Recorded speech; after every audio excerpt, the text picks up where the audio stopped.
Hey y'all, I'm Shayna. I'm back with another review. This is my second take, okay? Because I started choking the last time and I couldn't get it out of the video. So I just started all over for y'all. Listen, if you're new, please like, subscribe, comment, and share. If you're not, do the same. It's free 99. It helps your girl out a ton. If you've been with me, then you know I said after Real Housewives of Atlanta goes off that I may be leaving YouTube if I'm not remonetized. We still have 2 episodes left to get that done. So if you can watch the video on through, that helps your girl out a ton because I still am demonetized at the moment. So I really need y'all help to get there. Or, I'm still feeling like I might just, say bye-bye to YouTube. But we here for right now. I promise y'all we're going to see it through and we will do just that. So let's go ahead. Let's not waste no more time. Let's get into it. Now I spilled water on my notes, so bear with me. So we see the ladies getting glam. And I guess Andy don't do his walkthrough like he used to do no more because we ain't seen him go to nobody's room. But the ladies are in their dressing room. The OGs are talking. And I don't know. It's like Drew don't fit nowhere. They put her on the side with the new ladies, but she doesn't really fit there because she's not new, but she's not in with the OGs. They doing my girl Drew dirty. I don't like that. And I'm sorry if you hear my air, but it's a little hot, okay? It's still summertime. Summertime. When is Bel Air coming back on? But anyway, so the ladies are hours late. And of course, Drew is the latest because she always on CP time, okay? Now, Portia and Phaedra, like I said, they were on one couch, which was weird. Drew should have been on that side. Drew should have definitely been on that side, or she should have been sitting closer to Andy. She shouldn't be on the end. I don't like how they always do that with Drew. And Portia and Shamia were rolling side eyes. They was rolling eyes at each other, giving mean side eyes, okay? But I don't like none of the looks. Did y'all like any of the ladies' looks? I don't really like any of them. Like, some of them are a little more tolerable than others, but I don't really like none of them, if we're gonna be honest. So Andy informs the ladies that Britt is a no-show. I know I've been calling her broke, but she ain't here no more. She can go back to being Britt because it don't even matter after this. Okay, we ain't gonna see her ever again. So, but I think Britt should have shown. Towards the end, when she was getting into it with Shamia and all that, fans were starting to side with her, and she really dropped the ball. And it's a little dark. Let me get some sunlight in here. Y'all like that? Or no?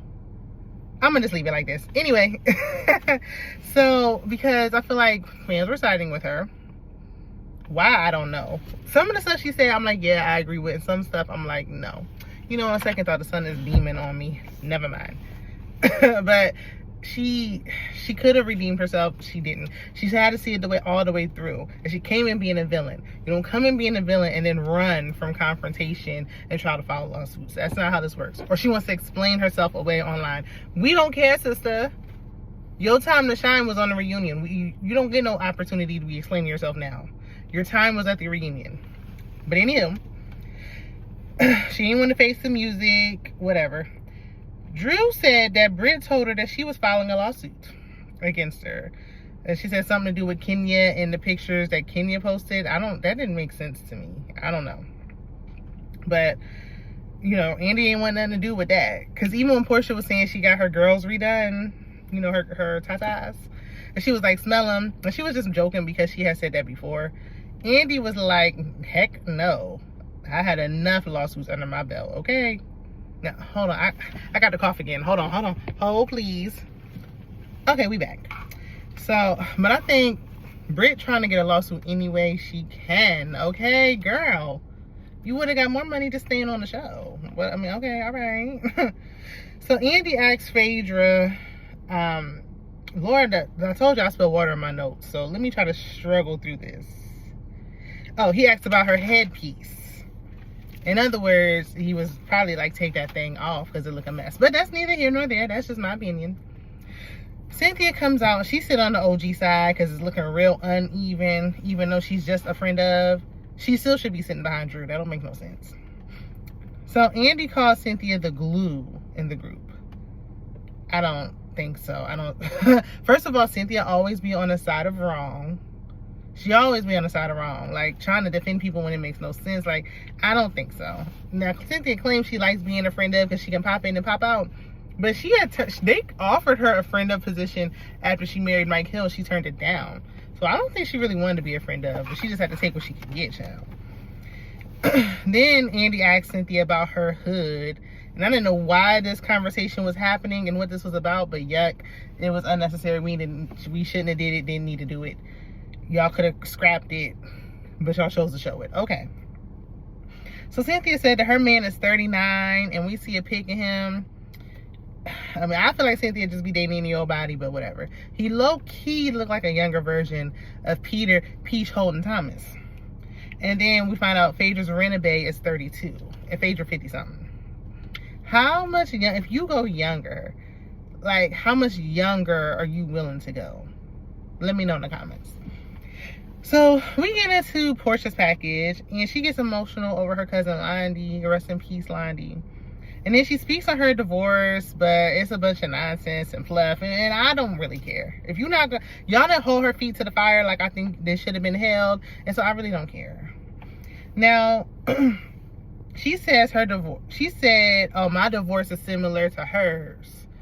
And Drew and Kelly were whispering to each other, and Drew was like, "Is she talking about you?" And Kelly was like, "I think she's talking about me, but my divorce ain't nowhere near like hers. Like, child, please try somebody else, cause no."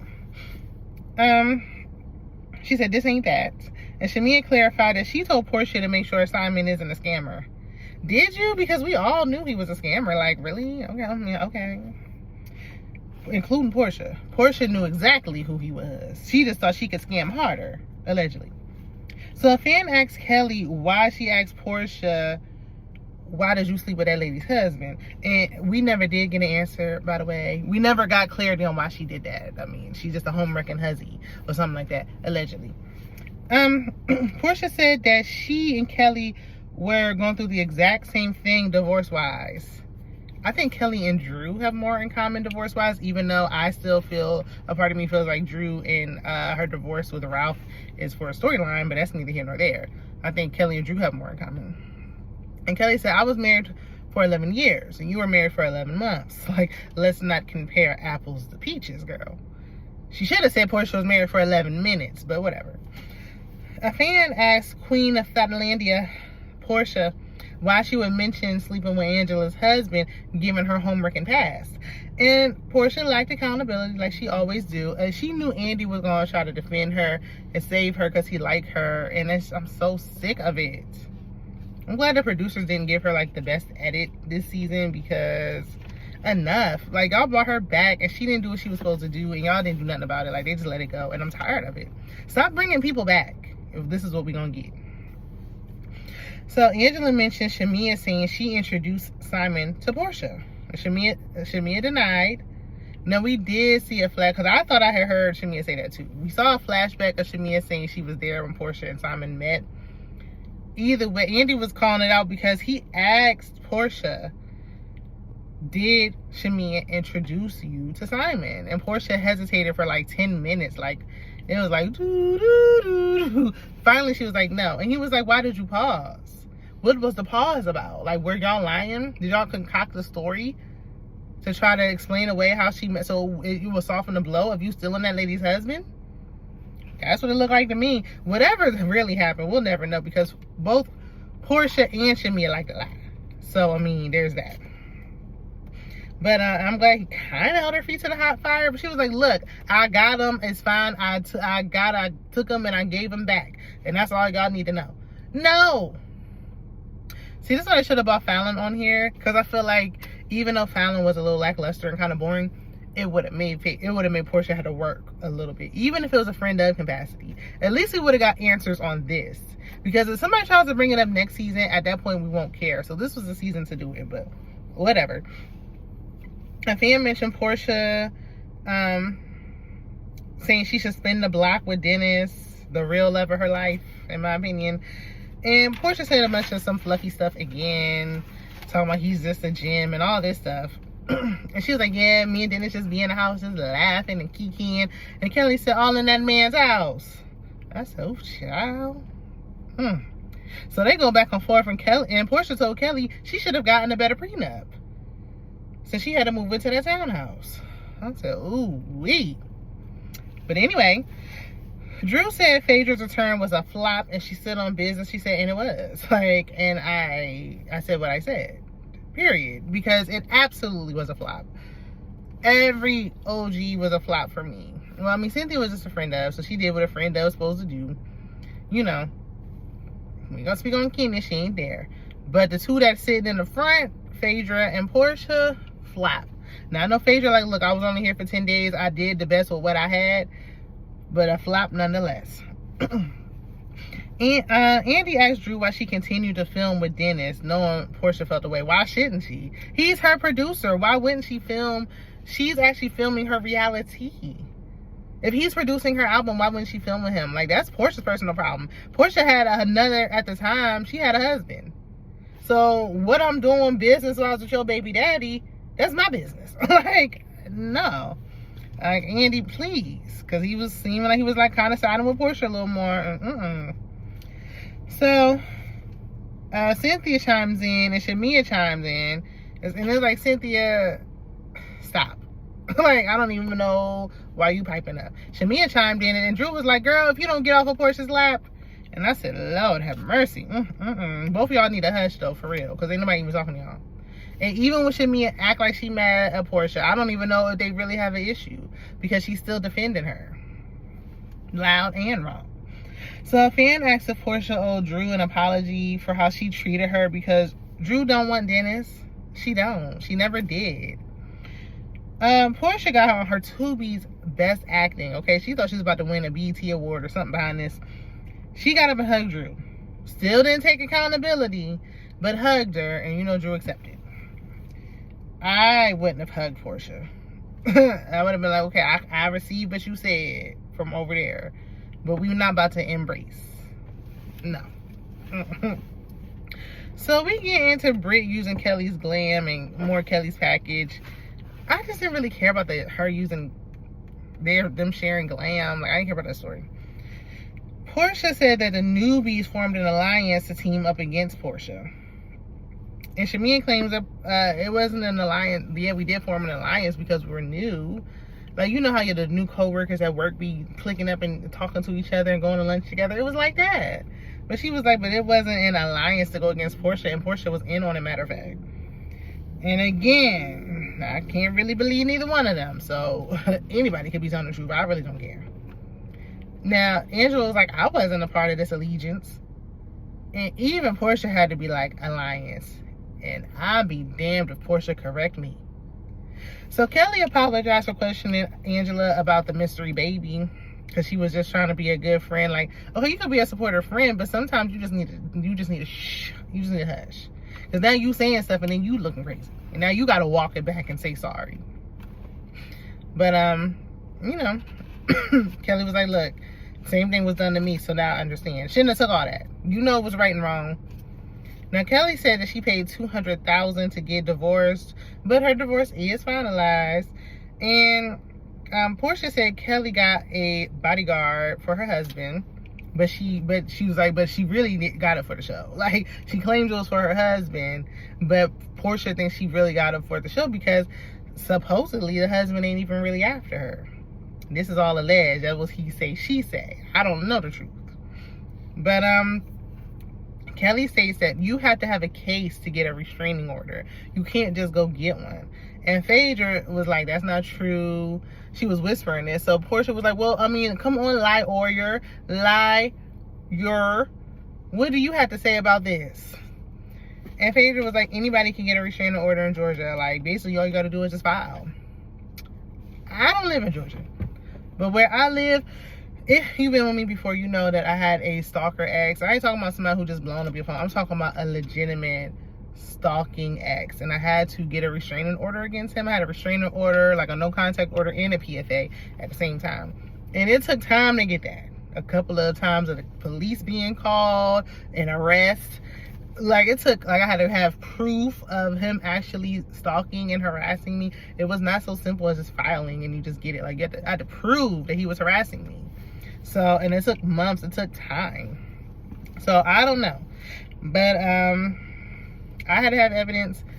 If you live in Georgia or you know how the Georgia law works and how it works over there, let me know in the comments if Phaedra was telling the truth. Because I don't trust nothing that Phaedra say, really. So Kelly's second location, Nana's Chicken and Waffles, hasn't opened yet because she was in debt. Like, okay, she had to pay off her husband. She had to get divorced.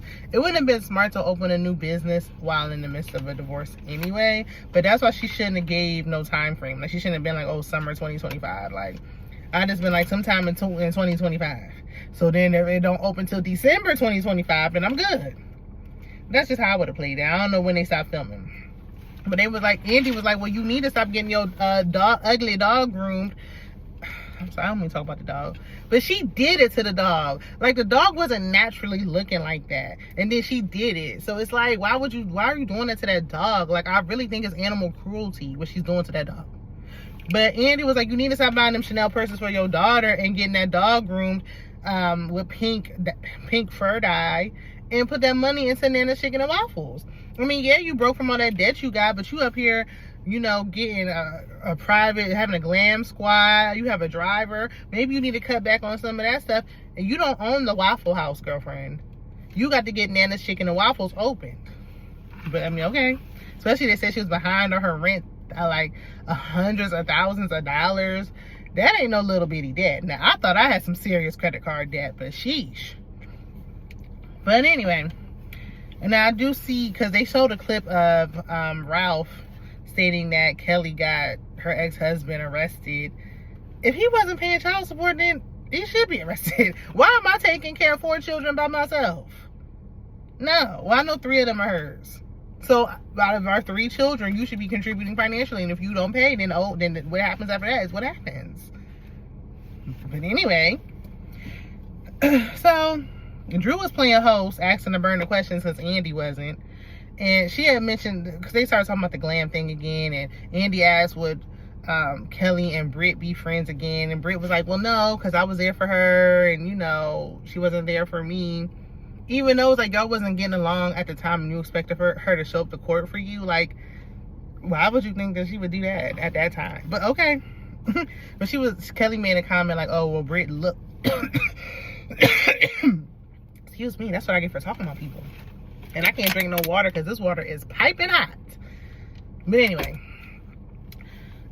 she was like, well, Britt looks successful. I don't know if she is. And Drew was like, you said look successful. What you mean look? Like, is she successful or not? And Kelly was like, I can't speak on that. I don't know. I just know she tried to look like she is.